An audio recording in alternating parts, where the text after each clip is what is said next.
o terapia de mantenimiento, pues realmente es como la continuación de todo lo que hemos venido haciendo en la parte de lo que hicimos de tartraje, de higiene oral, de alisado radicular, si hicimos alguna cirugía periodontal. Nosotros debemos de seguir monitoreando a nuestros pacientes para saber cómo les ha ido con lo que nosotros les hemos realizado. Entonces, esto realmente pues consiste en puras medidas terapéuticas que nosotros vamos a realizar y algunas las podrían realizar la asistente dental también.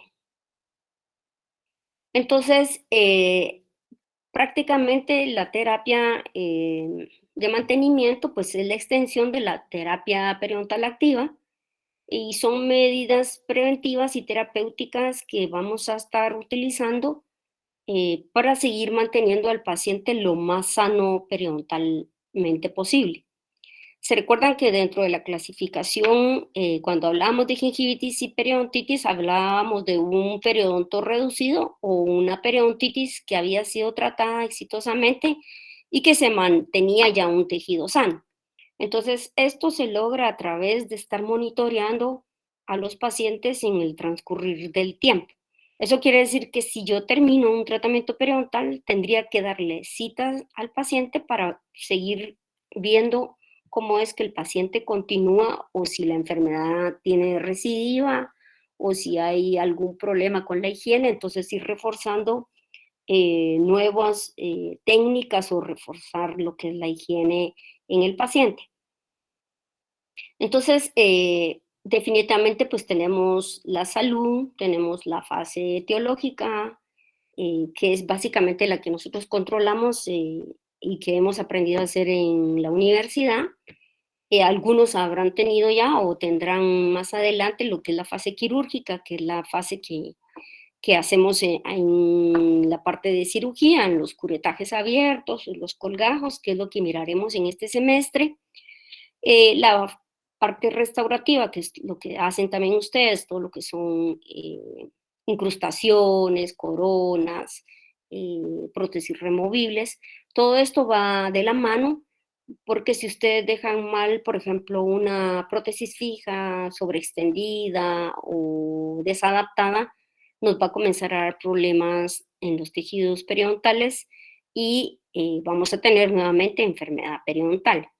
Entonces, la fase de mantenimiento realmente, pues si vemos acá es como un círculo que todo va unido y si alguna de todas estas falla, pues vamos a alterar lo que es la salud periodontal. Entonces, ¿cuándo es que la vamos a realizar? Inicialmente, después de que ustedes han tenido un paciente con periodontitis, nosotros deberíamos de evaluar al paciente aproximadamente entre las 4 y 6 semanas de haber terminado nuestra primera fase de tratamiento. ¿Por qué es que lo vamos a hacer? Porque el epitelio de unión se restablece en las 2 primeras semanas y el tejido conectivo va a ser más o menos de 4 a 8 semanas. Entonces, esto sería la idea, es hacer el resondeo y a la hora que hacemos el resondeo, esas bolsas que teníamos inicialmente deberían de haber cerrado, porque la inserción conectiva ya estaría restablecida. Entonces, los pacientes en la universidad, por eso es que nosotros, si algunos ya han trabajado, no se les firma la boleta del tratamiento de tartraje terminado inmediatamente, porque hay que reevaluar los casos de periodoncia. Y al final que ustedes entregan su paciente, tienen que hacer un periodontograma en donde hacen el resondeo para poder comparar y ver que el paciente realmente esté sano. Entonces, en todo ese transcurrir que ustedes van a hacer restauraciones, prótesis y todo, deberían de estar monitoreando que el paciente se cepille, que tenga un buen control de placa, que no haya sangrado. Entonces, ¿qué es lo que busco realmente con esto? Entonces, lo que busco es disminución de la profundidad del sondeo y ausencia del sangrado al sondeo más o menos a las 3 semanas. Entonces, vamos a tener la secuencia de la fase de mantenimiento, ¿en dónde la voy a realizar? Pues básicamente esa fase de mantenimiento la vamos a estar haciendo todo el tiempo. Yo termino el detartraje, el alisado reticular y paso a hacer, por ejemplo, las restauraciones que pasan a hacer ustedes. Como les comenté, deberían de estar monitoreando al paciente, que se cepille, eh, que, perdón, perdón, que se cepille, que el paciente esté teniendo sus controles. Y luego tenemos la fase quirúrgica, pues, o sea, si hacemos, permítanme un momentito. Blanca, ¿le puedes decir a Marta que esto?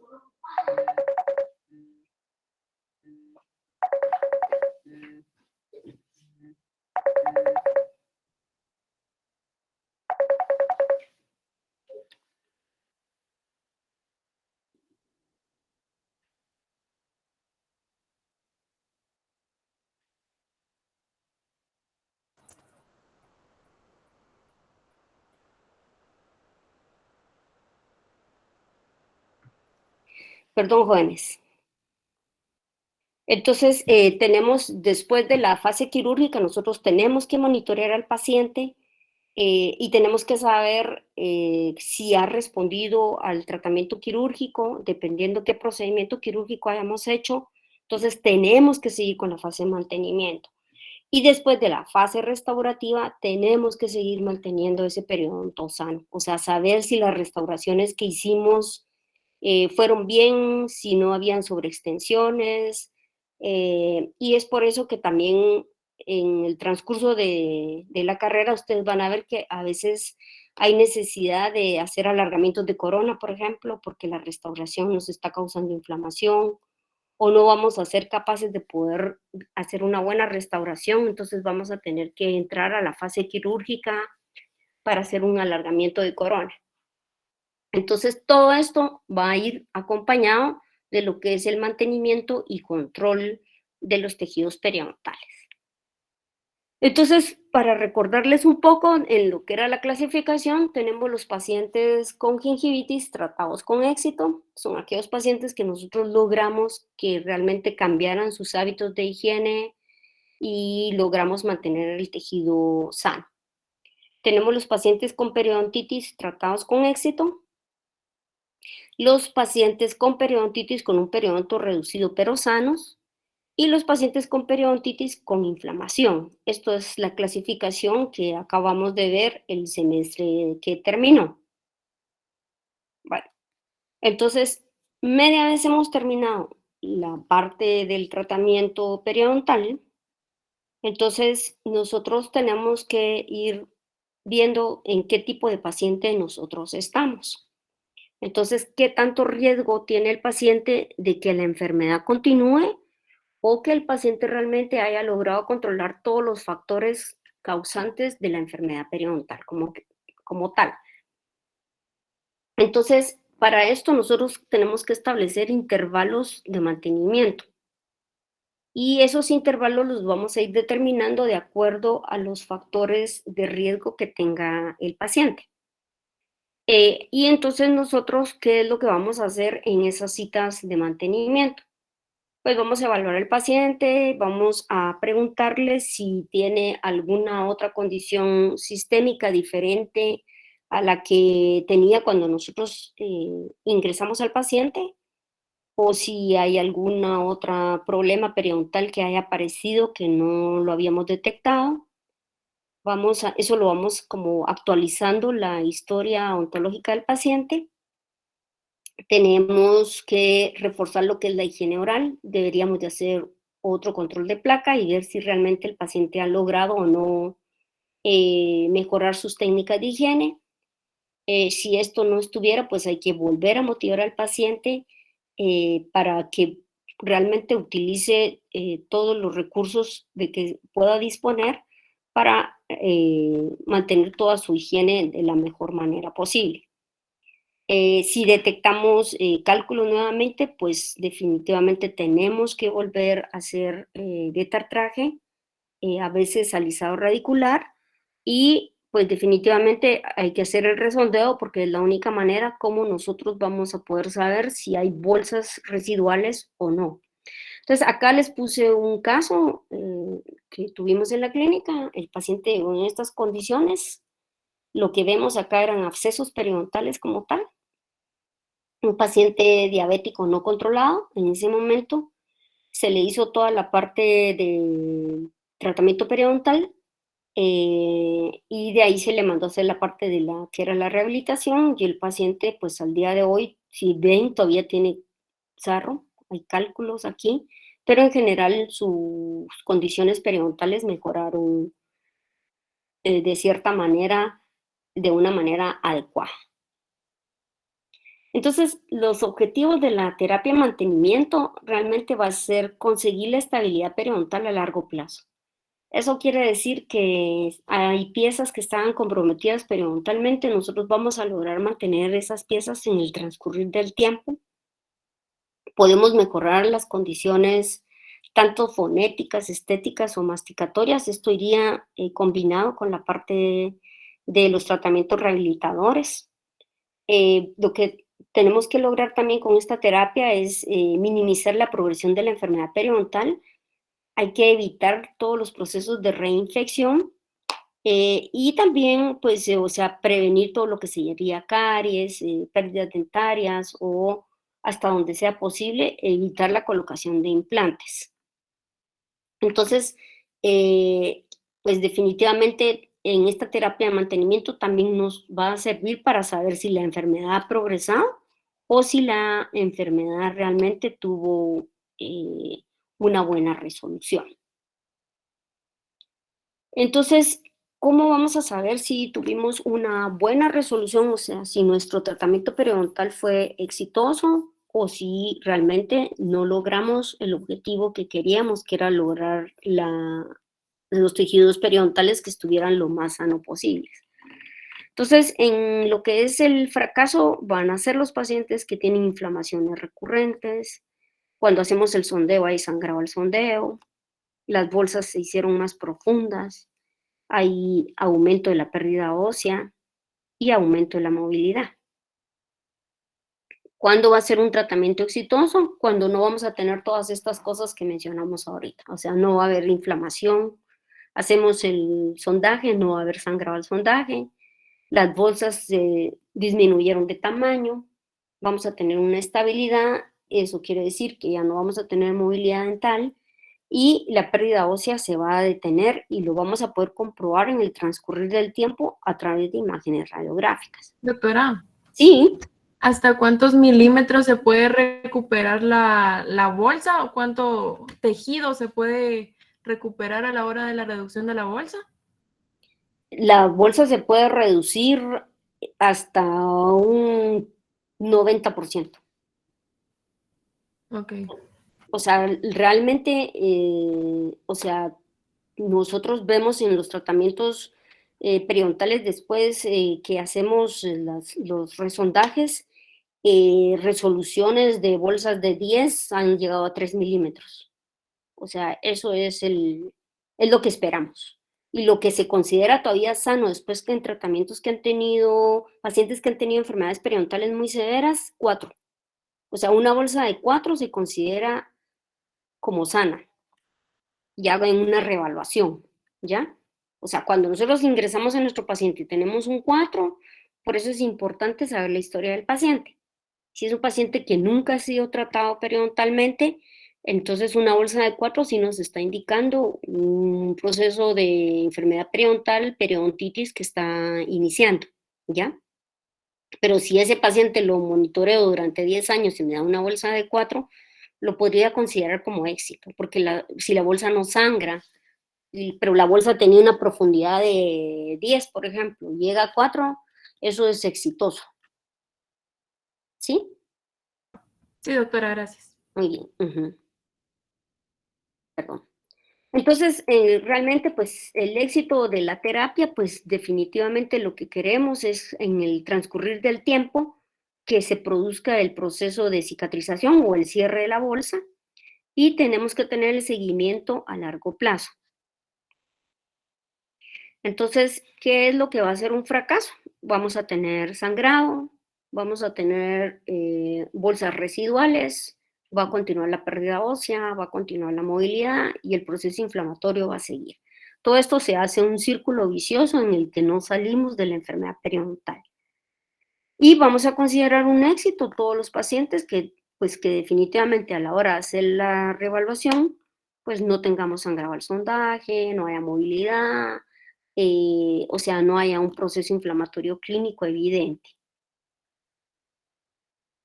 Entonces tenemos enfermedad, va a haber un fracaso y va a haber recurrencia. O sea, esto es, como les comentaba, un círculo vicioso de lo que es la continuación de la enfermedad periodontal. Y esto es lo que a veces nos puede desesperar en la clínica, porque hay pacientes que no logramos que cambien su comportamiento con respecto a la higiene. Entonces, ustedes les enseñan 3 veces, 4 veces el control de placa, les dicen que se cepillen y el paciente llega igual o peor que con la primera vez que los vieron.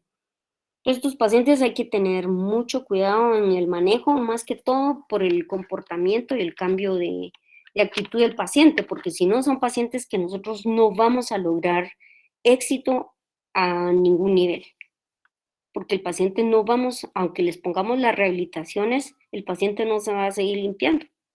Y entonces eso va a causar inflamación y va a fracasar en el transcurrir del tiempo. Entonces, ¿está la enfermedad activa o no? Entonces, aquí les puse un ejemplo. Posiblemente no se vea, pero este es un paciente que manejamos en la clínica en el 2010. Si ven el periodontograma, o sea, todo lo que estaba con azul eran las bolsas, estaba con rojos, posiblemente bolsas muy grandes. Y después de 10 años de terapia de mantenimiento, pues definitivamente las bolsas se redujeron, hay un poco de inflamación en el lado del paladar.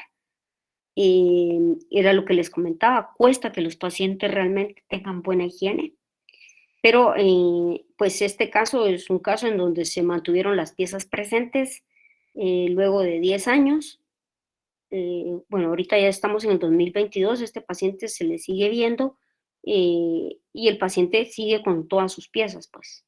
Cuando él ingresó había movilidad, había lesiones de furca, había muchas cosas, pero lo que nos demuestra esto, más adelante les voy a enseñar también otros casos en donde en el transcurrir del tiempo podemos ver que las piezas se pueden mantener en boca, media vez tengamos la terapia de mantenimiento. Entonces, esto nos dice que realmente qué tan exitoso ha sido el tratamiento periodontal en el transcurrir del tiempo. Entonces, ¿qué ocurre en la recurrencia? Lo que ocurre es que la bolsa persiste o se hace más profunda. Entonces, vamos a tener lo que es una inserción o un epitelio de unión largo, que eso es como un trampolín para que las bacterias entren y vayan directamente hacia el hueso, porque la inserción conectiva pues está dañada por la misma enfermedad periodontal. Cuando tenemos bolsas, o sea, hay alteración del epitelio de unión y de la inserción conectiva. Entonces, por eso es que no deben de haber bolsas sin resolución. Deberíamos de luchar porque esas bolsas desaparezcan realmente. Entonces, ¿por qué tenemos recurrencia? Entonces, porque hicimos un tratamiento inadecuado, o sea, no fue lo suficiente, porque hay restauraciones inadaptadas o inadecuadas, pacientes que no asisten a la terapia periodontal. Como lo dice en este artículo, los pacientes que no asisten a terapias de mantenimiento tienen 6 veces más probabilidad de pérdida dentaria. La desmotivación del paciente hacia la higiene oral también es otro factor bien importante y las enfermedades sistémicas nuevas. Siempre es importante estar preguntándole al paciente, o sea, si no ha sentido algún problema, si no le fue detectado. Recuérdense que, por ejemplo, un paciente, el día que usted le evalúan puede ser que no sea diabético y a los 6 meses resulta que es diabético. Entonces, esto ya nos va a cambiar definitivamente hasta el diagnóstico de la enfermedad periodontal, ¿verdad? Y si es un diabético no controlado, todavía es mucho más complejo. Entonces, pues esta terapia es un conjunto de varias cosas que al final es de las cosas más importantes que podemos tener en el mantenimiento de los pacientes de sus dientes en general. En realidad, la terapia periodontal de soporte es súper, súper importante. Entonces, ¿cuál realmente nosotros como dentistas, lo que deberíamos de luchar es que las piezas se mantengan a largo plazo dentro de la boca? Em, y va a depender de la constancia de los pacientes a asistir a la clínica, pero eso también va a depender mucho, que ustedes estén pendientes y que estén realmente, atentos a cuánto tienen que darle terapia de mantenimiento a sus pacientes. Miren, esto realmente, pues, o sea, en la universidad es complejo, pero para cuando ustedes tengan su clínica, em, es importante que monitoreen a los pacientes en el transcurrir del tiempo. A nivel periodontal, esto sí es, los periodoncistas hacen citas de tratamiento periodontal de soporte o terapias de mantenimiento, pero en otras especialidades no lo hacen y creo que lo deberían de hacer, porque sería como importante, por ejemplo, si hacen un tratamiento de canales, ver al año qué pasó con ese tratamiento de canales, si hacen una prótesis, evaluar al paciente a los 6 meses para ver cómo le fue con la prótesis. O sea, cada tratamiento que se hace debería de ser reevaluado, no darlo como concluido, porque en realidad, pues, solo ustedes van a saber cómo le fue al paciente el resultado de lo que ustedes hicieron. Bueno, entonces es importante establecer el riesgo. El riesgo lo vamos a establecer a nivel de paciente, a nivel de diente y a nivel de cada superficie. ¿Por qué? Porque de esto va a depender qué tanto riesgo tiene el paciente de perder piezas, qué tanto riesgo tiene de recurrencia de la enfermedad y qué tanto riesgo tiene del tratamiento que nosotros le vayamos a hacer. O sea, qué tan exitoso va a ser nuestro tratamiento. Entonces, a nivel de paciente, ¿qué piensan ustedes que podríamos considerar para saber si es un paciente riesgo o no? Sus Sus condiciones, hábitos, Hábitos de higiene, ajá, ¿qué más? factores sistémicos, Factores sistémicos, ajá, ¿qué diabetes, más? tabaco, Tabaquismo, ajá, diabetes, ¿qué otra cosa? obesidad, Obesidad, ¿qué más también? Estado anímico, eso es bien importante. Hay pacientes que, por ejemplo, ahorita con esto del COVID, hay gente que entró en depresión y entonces ahora que están asistiendo nuevamente a las clínicas, uno ve a que hacen enfermedades periodontales bien severas porque el factor estrés o depresivos realmente pues sí interfieren en toda la respuesta inmune del cuerpo. Entonces esos son los aspectos que consideraríamos a nivel de paciente. Y a nivel de diente individual, ¿qué consideraríamos? ¿Qué creen ustedes que podríamos considerar a nivel de diente? pérdida, previamente tratado. Ujú. Pero de diente individual, ¿qué considerarían ustedes si un diente está en riesgo o no? movilidad, Ajá, ¿y por qué la movilidad? para Porque ver si puede funcionar también como un tratamiento protésico y para ver si el diente está en condiciones de poder permanecer en boca. ajá, ajá. Pero a nivel de diente, básicamente la movilidad podríamos asociarla con trauma oclusal, por ejemplo, ¿sí? Porque la pieza podría estar en trauma. ¿Qué más podríamos considerar a nivel de diente? Lesiones cariosas, Sí, Sí. AXA, si ya lo trataron previamente, una endodoncia. Ajá, por ejemplo, un tratamiento de endodoncia, claro. ¿Qué más? Restauraciones que puedan estar mal adaptadas y que podrían estar influyendo en que la pieza esté en riesgo, si se inflama tanto, de poderse perder, ¿sí? Y a nivel de superficie, caries, caries, ajá, ajá. También si, por ejemplo, es una lesión cervical no cariosa, ¿sí? O sea, eso podría ser un factor de riesgo. Por ejemplo, exposiciones o recesiones muy severas. a nivel de superficie que podrían poner la pieza en riesgo porque se ha perdido mucha estructura de soporte óseo. ¿Ya? Entonces, todos esos factores tenemos que combinarlos a la hora que nosotros estamos viendo. Lo que pasa es que nosotros sabemos todo esto como teoría, pero a la hora que tenemos un paciente enfrente, como que todo ese conocimiento lo tenemos que capturar en 5 minutos. Y en 5 minutos poder llegar y determinar, bueno, este paciente tiene este riesgo, tiene esto, porque eso es lo que al final, todos estos conocimientos que ustedes van adquiriendo poco a poco, les sirven para la hora que están confrontando a un paciente, porque para eso sirve todo este conocimiento que ustedes adquieren poco a poco, para poder realmente integrar a la hora de hacer un diagnóstico y de hacer un plan de tratamiento. Entonces tenemos en riesgos del paciente, los pacientes van a tener alto riesgo, los que tienen sangrado al sondaje, los que tienen bolsas residuales, los que han tenido pérdida dentaria, mayor de 8 piezas dentarias en determinado tiempo. Los que tienen pérdida de inserción en función de la edad, en condiciones sistémicas, con una condición sistémica que tengan, ya es, por ejemplo, un paciente diabético ya es un paciente de alto riesgo, ¿ya? Un paciente con osteoporosis severa ya es un paciente de alto riesgo. Entonces, cuando sabemos que son pacientes de alto riesgo, son pacientes que van a necesitar citas de mantenimiento con intervalos de tiempo más cortos, ¿ya? A pacientes que, por ejemplo, resolvieron bien el tratamiento de una periodontitis, ¿ya? Y que, por ejemplo, hacemos el resondeo y ya tienen bolsas de 3 o se quedaron con bolsas de 4, esos pacientes, o sea, ya no son pacientes de alto riesgo.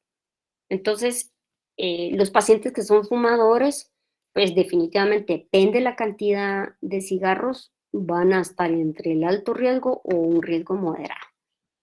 Y entonces aquí les puse más o menos que podríamos considerar como pacientes de alto riesgo, van a ser los que tengan sangrado al sondaje, más del 25% de las superficies sondeadas, bolsas residuales cuando tengan más de 8 bolsas, mayores de 4 milímetros, más de 8 piezas, la pérdida de inserción en función con la edad, o sea que si va aumentando conforme la edad, por eso es que las citas de mantenimiento uno tiene que ir monitoreando al paciente, así como que les presenté durante 10 años, pues si el paciente no ha perdido 1 milímetro más, estamos en un paciente de bajo riesgo, o sea que ese paciente ya logró pasar 10 años sin haber tenido una recidiva de la enfermedad periodontal, las posibilidades de que ese paciente vuelva a tener enfermedad periodontal se hacen cada vez menor, porque ya han transcurrido muchos años y el paciente no ha tenido ninguno de todos estos factores de riesgo. Entonces, vamos a ver acá que los pacientes de alto riesgo tendrían que tener citas más o menos cada 3 o cada 4 meses. Los pacientes de riesgo moderado serían 2 veces al año y los pacientes de bajo riesgo 1 vez al año.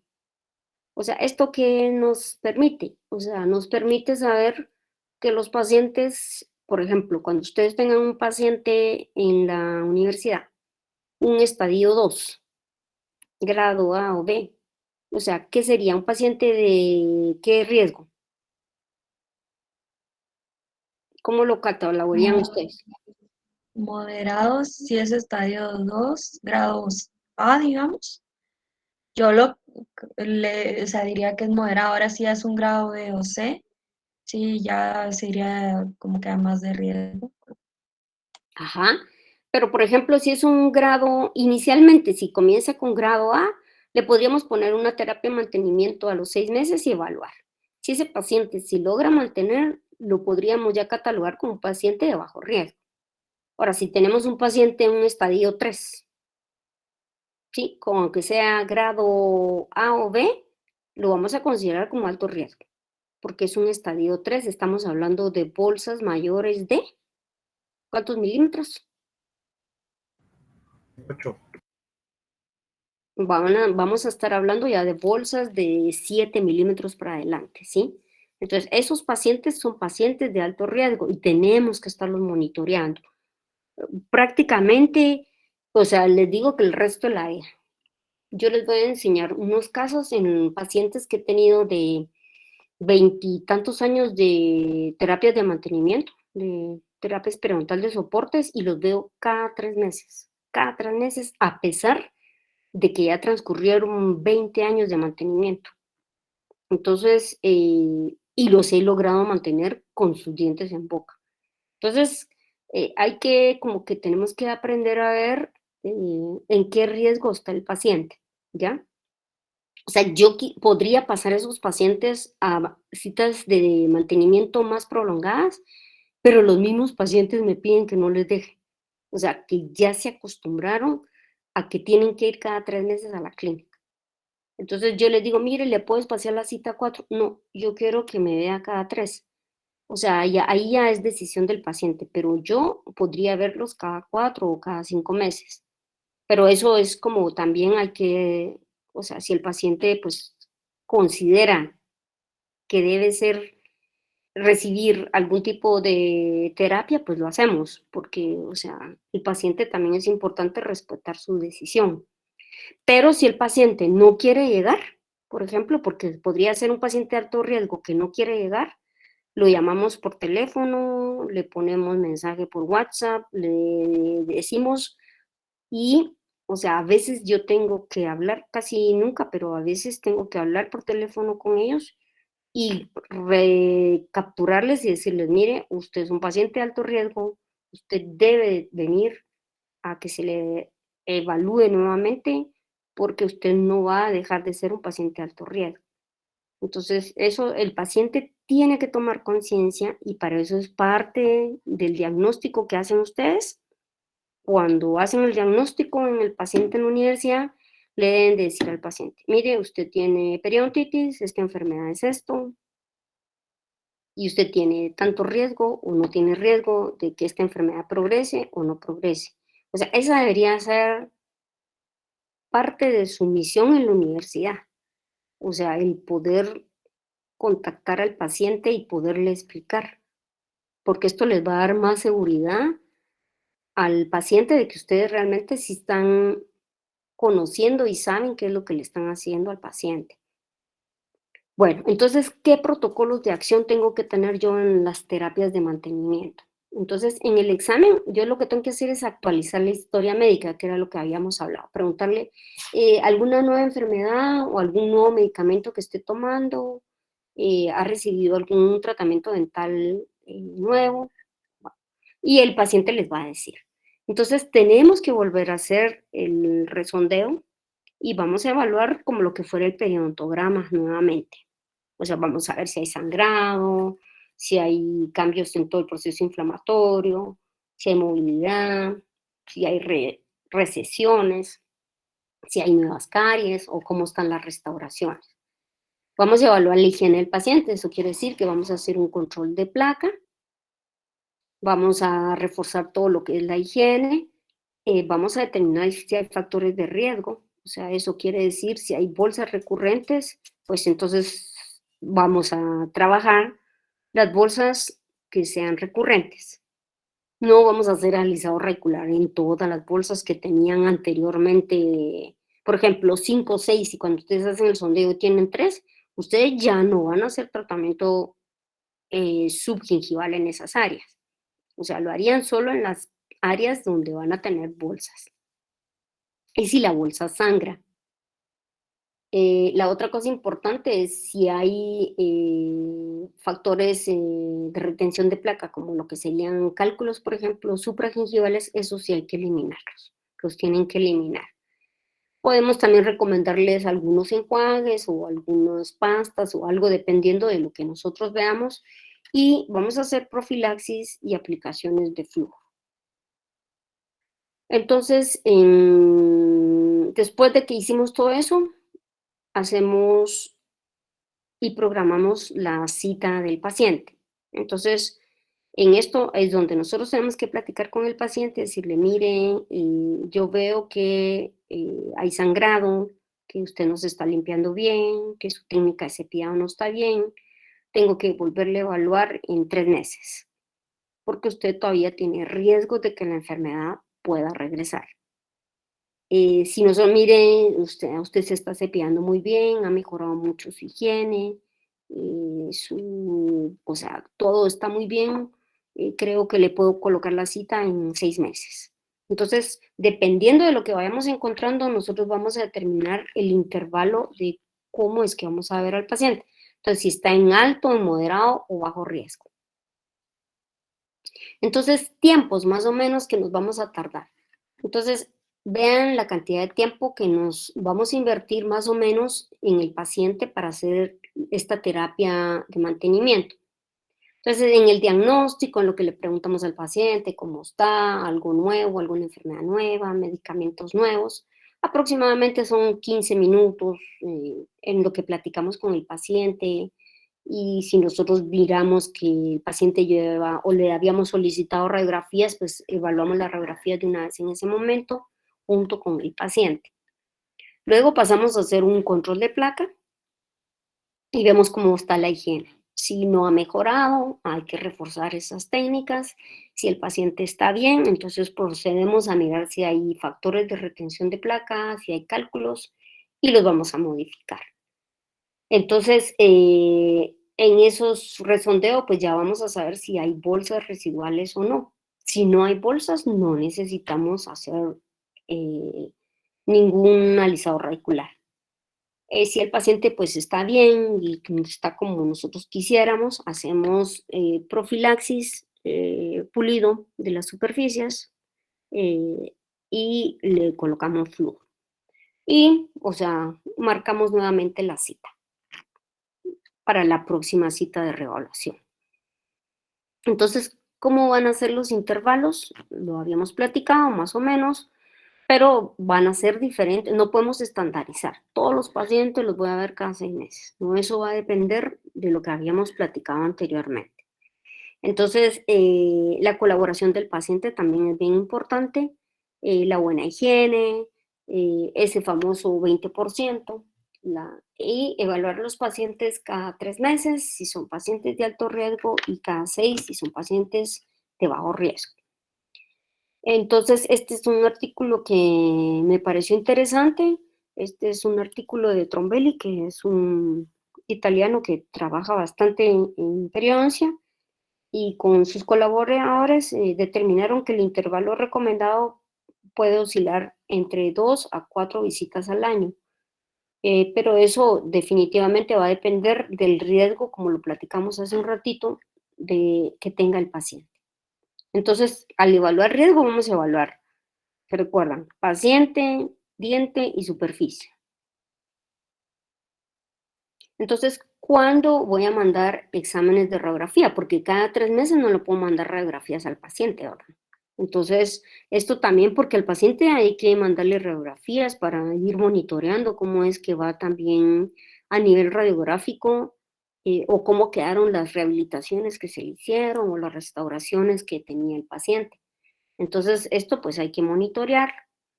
Entonces, los pacientes con un buen control de placa, ¿qué radiografías se les van a pedir? Con buen control vamos a pedir una panorámica y una de mordida. Ahora, si son pacientes con mal control, que son de alto riesgo, tenemos que pedir radiografías periapicales. Y acá en el lado derecho, en la columna donde dice tiempo, pues también está cada cuánto es que vamos a estar pidiendo esas radiografías. Entonces, definitivamente los pacientes que tienen mal control o que son de alto riesgo, posiblemente tengamos que pedir radiografías una vez al año o una vez cada 2 años. Y las periapicales pues pueden ser cada 3 o cada 5, dependiendo. Los pacientes que tienen buen control o que sean de bajo riesgo, entonces nosotros vamos a pedir solo radiografía panorámica y lo podemos pedir cada 2 años. Y cada 5 años tendría que ser como un juego de periapicales. Ahora, los pacientes realmente que tienen implantes es otra historia que tenemos que considerar. Recuérdense que actualmente pues cada día hay más personas que tienen implantes y la pérdida de tejido óseo alrededor del implante es mucho más acelerada que en un diente natural. Entonces, en estos pacientes definitivamente hay que pedirles radiografías cada 2 años. Esto nos va a servir para ir monitoreando, o sea, si realmente se está perdiendo hueso alrededor del implante. Entonces, acá les puse, no sé si logran ver, este es un paciente que llegó en el año 2002. Podemos observar, aquí sigue la flecha, les voy a ir marcando dónde está el nivel óseo. O sea, en esta molar, vean en dónde está. La premolar tiene prácticamente que un 15% de hueso, la otra premolar igual. Pasamos a piezas anteriores, también con mucha pérdida ósea.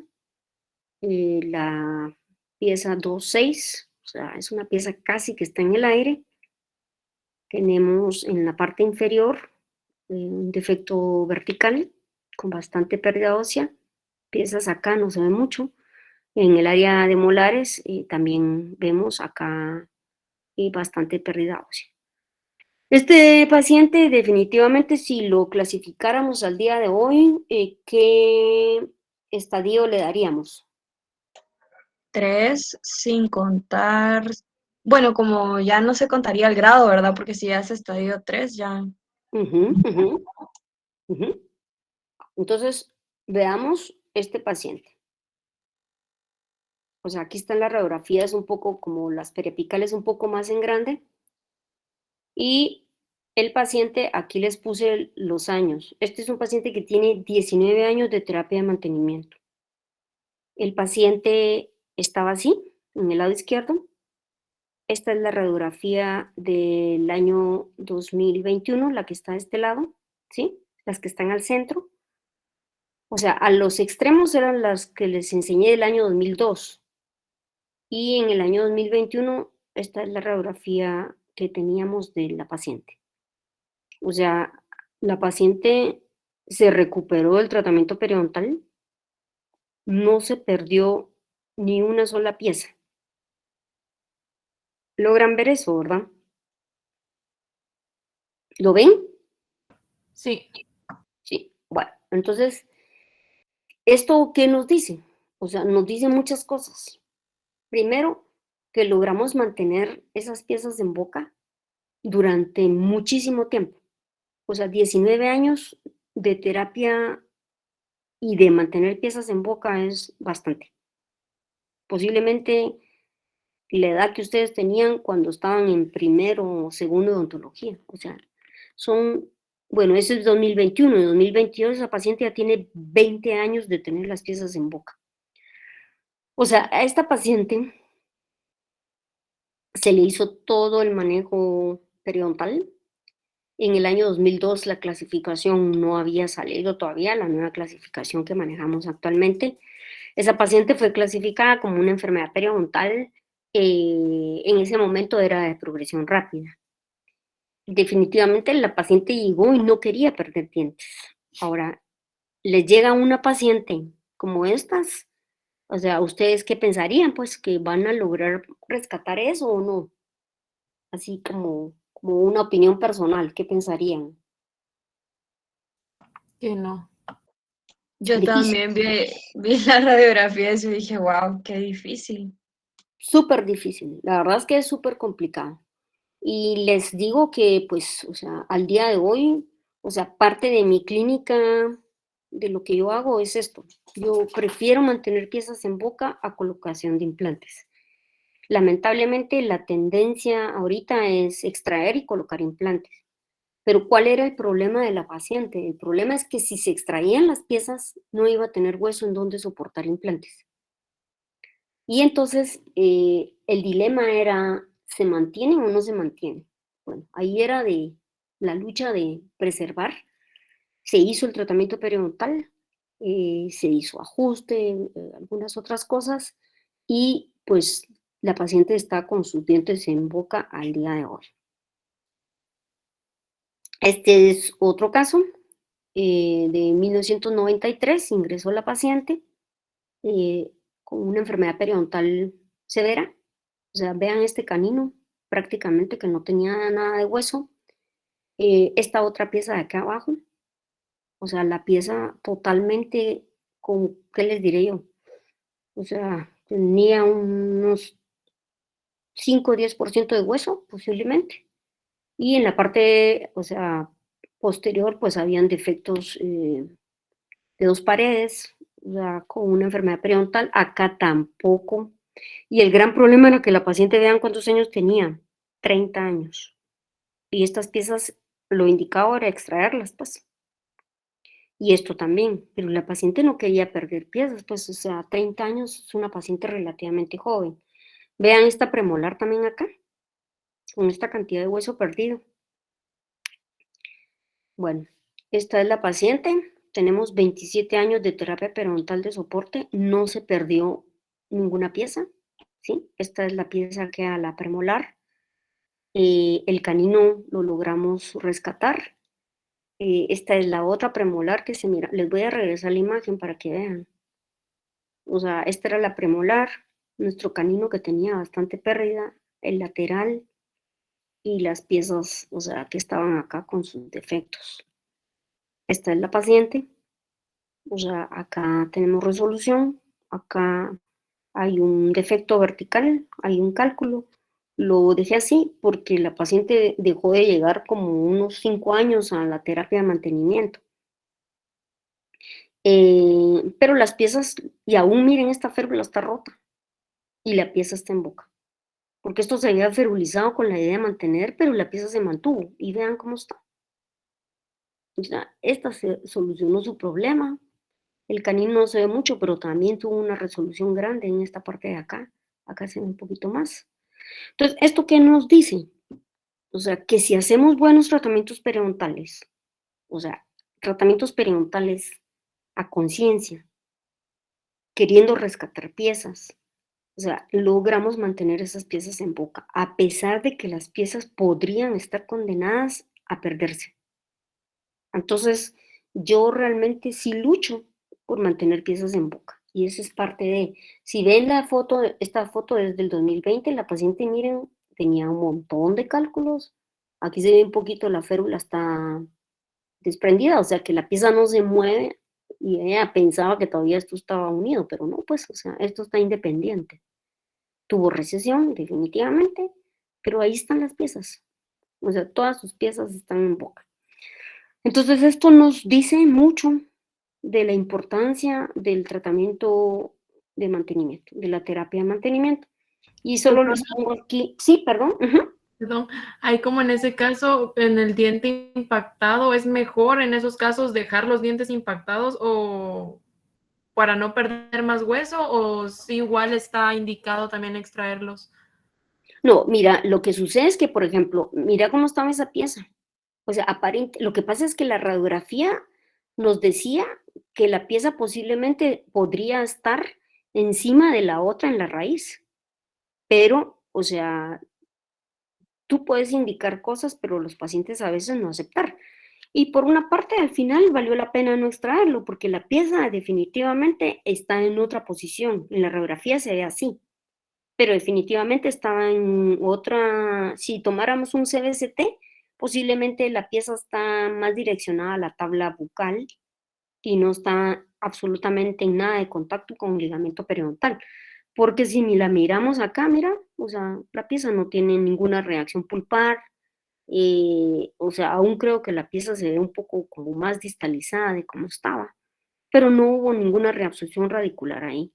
Entonces, actualmente, si por ejemplo, porque en esa época, estamos hablando de 2003, no, 1993, en esa época no habían imágenes CBCT en Guatemala, no habían tomografías de cavidad bucal, ¿ya? Eso no existía. Entonces, por eso es que, o sea, yo les comento, yo tengo muchos años de hacer periodoncia, yo regresé en el 92 y cuando vine a Guatemala, pues no habían muchas cosas. a como estamos ahorita, que estamos atrasados todavía, pero por lo menos tenemos un poquito de más recursos. Pero al día de hoy, si te llegara un caso, lo primero que habría que mandar a hacer es una imagen 3D, o sea, para poder saber en dónde está la posición de la pieza y si vale la pena o no hacer la extracción. ¿Ya?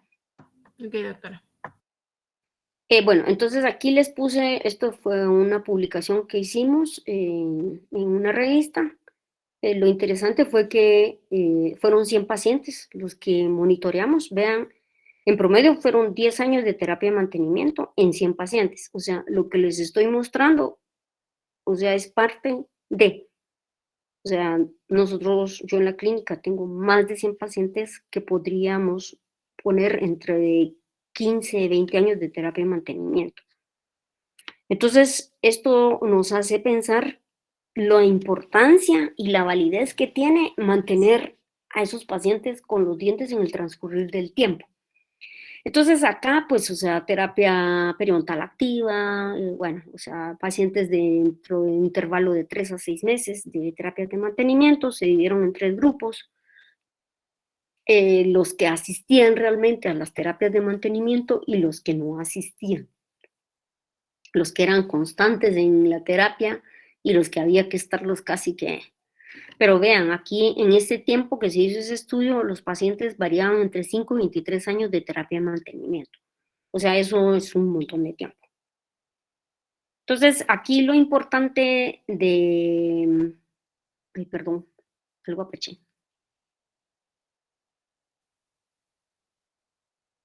De este estudio es los del grupo C, que eran los que no asistían a sus terapias de mantenimiento, tuvieron más pérdida dentaria que los pacientes que asistían a terapias de mantenimiento, ¿ya? Entonces, esto es importante porque quiere decir que los pacientes que no asisten a terapias frecuentes y que son de alto riesgo tienen mayor probabilidades de perder dientes. Entonces, por eso es que dentro de la historia que hacemos odontológica del paciente preguntamos si el paciente los dientes que perdió fue por enfermedad periodontal o por otra causa, porque eso ya nos va a indicar muchas cosas, dentro de las cuales si son pacientes de alto riesgo o no a perder más dientes o a tener enfermedades periodontales severas. Entonces, esto fue como lo importante en este estudio, el determinar que los pacientes que no asistían con cierta regularidad a las terapias de mantenimiento perdían dientes en el transcurrir del tiempo. Entonces, el promedio era más o menos de 3 dientes por año, imagínense lo que implica eso. Entonces, si ese paciente que les comento, que miramos que tenía 27 años de mantenimiento, como el último caso, si no hubiera asistido, o sea, el paciente estaría ya sin dientes, ¿verdad? Entonces, esto por eso es que es importante el recalcar la importancia de estas terapias de mantenimiento. Entonces, pues la conclusión de la clase del día de hoy es el éxito a largo plazo de la terapia periodontal va a realmente depender de que esos tejidos estén sanos, o sea, que esas bolsas hayan desaparecido, que esa cicatrización se dé lo más rápido posible, que cuando ustedes hagan esos tratamientos periodontales en la clínica realmente estén bien hechos. Y por eso es que nosotros insistimos en que no hayan factores como lo que son cálculos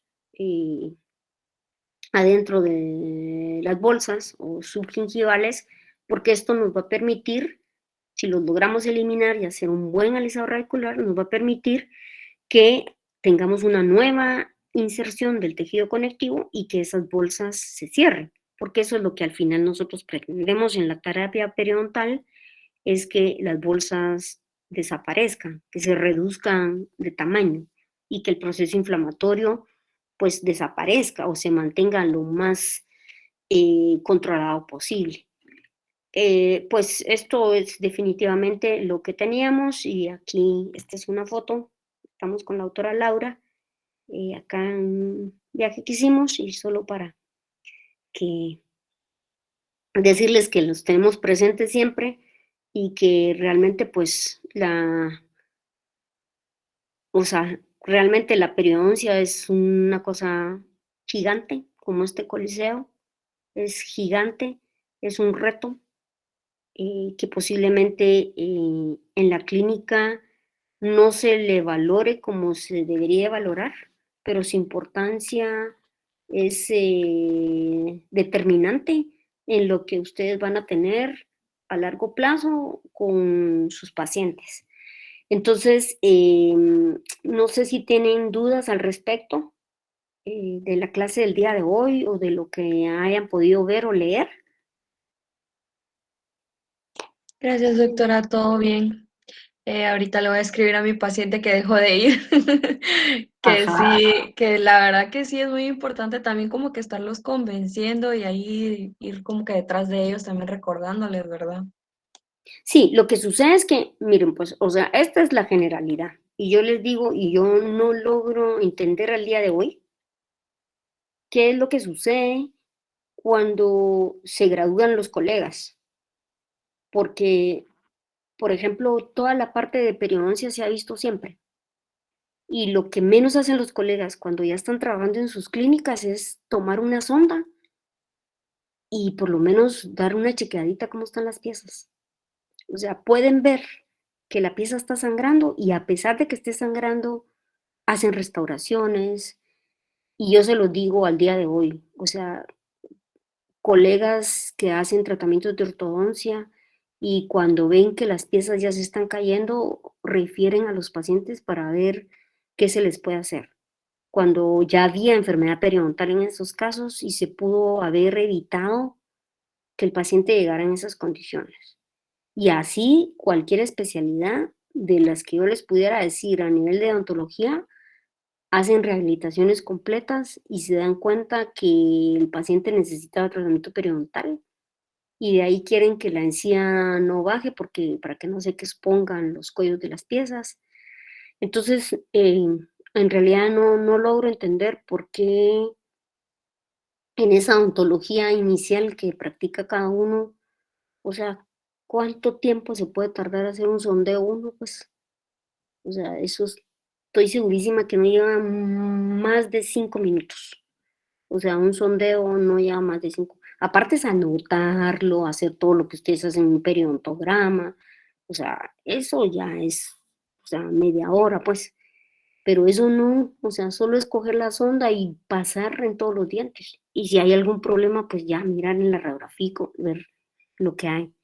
Pero sí, lamentablemente eso al día de hoy persiste y pues, o sea, lo ideal sería que en algún momento lográramos romper ese círculo de que la gente que se gradúa, la gente nueva, y pueda tomar conciencia y poder darle la importancia a toda esta parte periodontal, porque si sus dientes no tienen estabilidad, o sea, es muy difícil que ustedes van a tener éxito a largo plazo. Y yo el otro día les hacía el comentario en el laboratorio y les pregunto a ustedes, por ejemplo, ¿han oído de la Universidad de Harvard, sí o no? Sí, Sí, doctora. doctora. Sí, bueno, ¿y qué caracteriza a esa universidad? ¿Por qué se caracteriza la universidad? ¿Solo entran los mejores? Ajá, entran los mejores, pero ¿por qué entran los mejores? O sea, cuál es o sea, porque además de entrar los mejores, tienen que tener la condición de tener dinero, ¿sí? Porque tú puedes ser muy buena, pero si no tienes la plata, no puedes entrar, ¿sí? Bueno, o sea, pero ¿qué otra cosa caracteriza a esa gente? O sea, toda la gente que sale y se gradúa de Harvard, o sea, consiguen los mejores puestos a nivel de lo que ellos quieran hacer. Bueno, entonces yo digo, ¿por qué si ustedes están pagando la universidad, no pretendemos que ustedes, o sea, salgan bien, pues? Porque, o sea, no logramos que sean buenos profesionales. Entonces, creo que también depende de cada uno de ustedes el esfuerzo que hagan. Y ahorita con la virtualidad, creo que sí depende mucho de cuánto ustedes quieran aprender. cuánto quieran leer, porque definitivamente en sus manos está el conocimiento. Y cuánto quieran ustedes aprender va a depender de ustedes, porque pues nosotros les damos las clases, o sea, esta clase es una clase corta, pero, o sea, los que les puse a leer es bastante, pues, y eso es una cosa, solo una guía. O sea, en artículos de terapia de mantenimiento hay muchísimo que leer. Entonces, y así cada tema, pues, de lo que a ustedes estén viendo. Entonces, yo los motivo a que realmente traten cada día de ser mejores, o sea, no se conformen solo con lo que uno les da.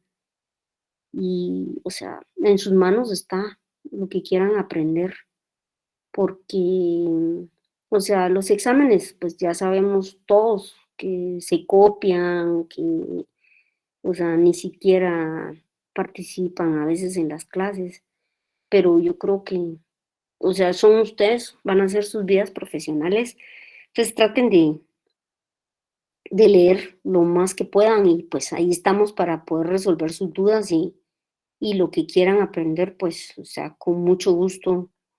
Yo estoy en la disposición de si quieren aprender más, pues solo es de buscarme y yo con muchísimo gusto les enseño lo que yo pueda enseñarles.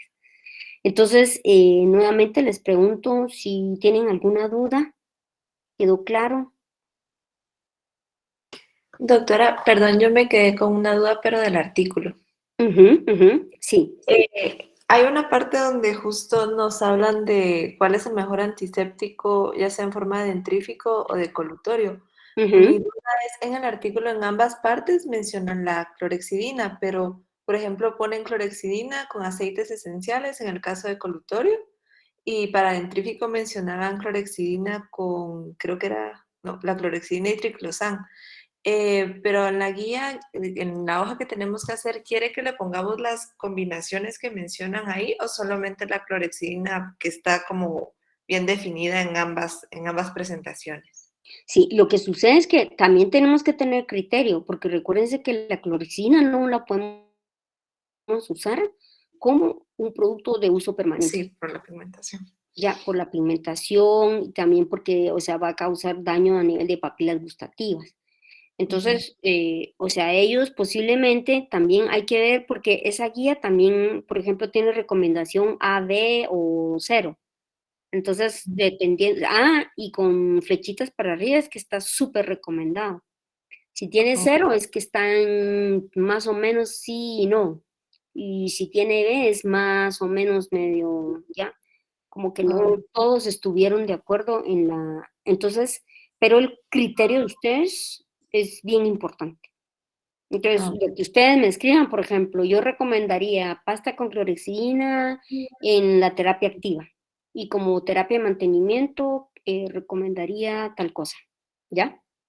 Ok, ok. Está bien, gracias, Y era doctora Mar. parte, es como complemento de las clases que miramos el semestre pasado. Sí, Sí, ujú, sí.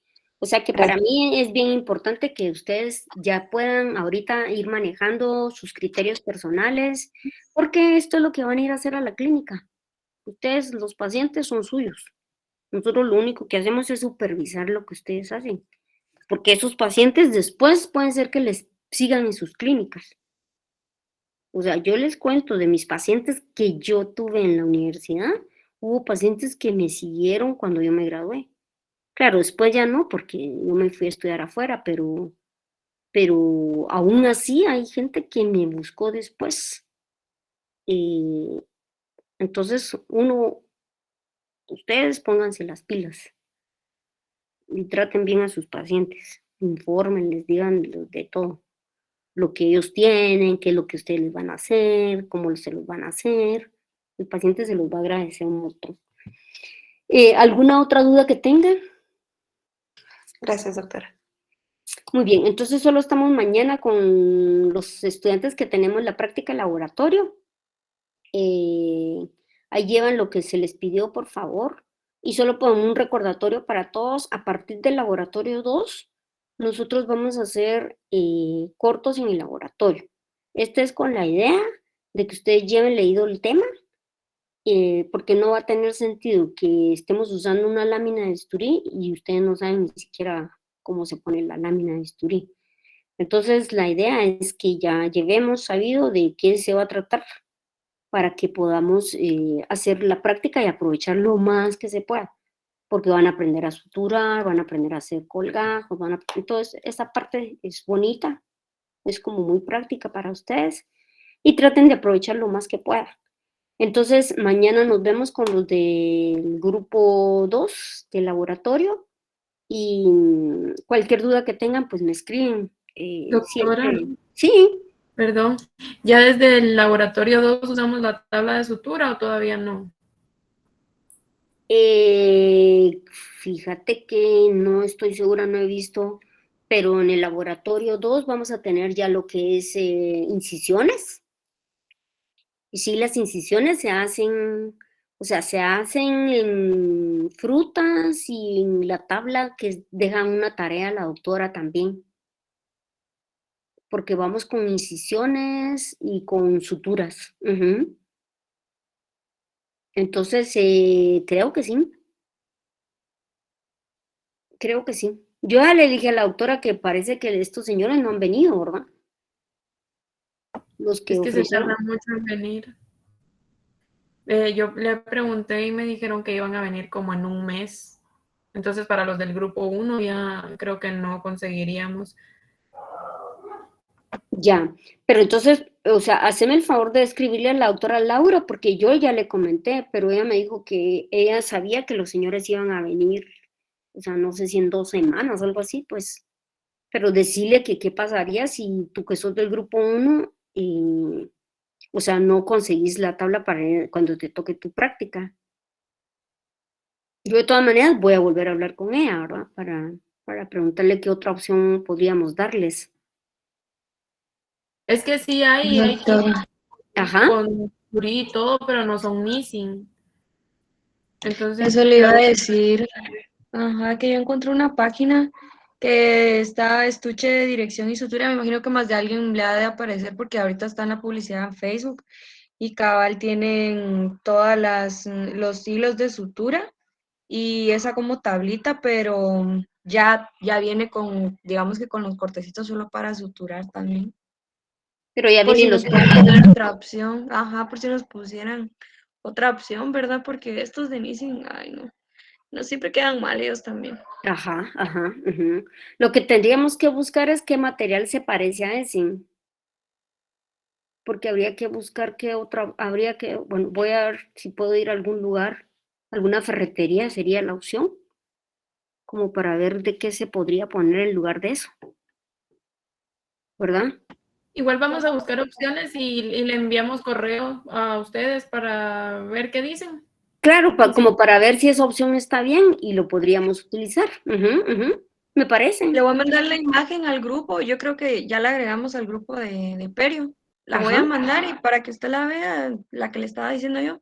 Yo creo que no nos va a funcionar, pero por si en algún dado caso. Pero miremosla, ajá. O sigamos buscando opciones. Ujú, ujú.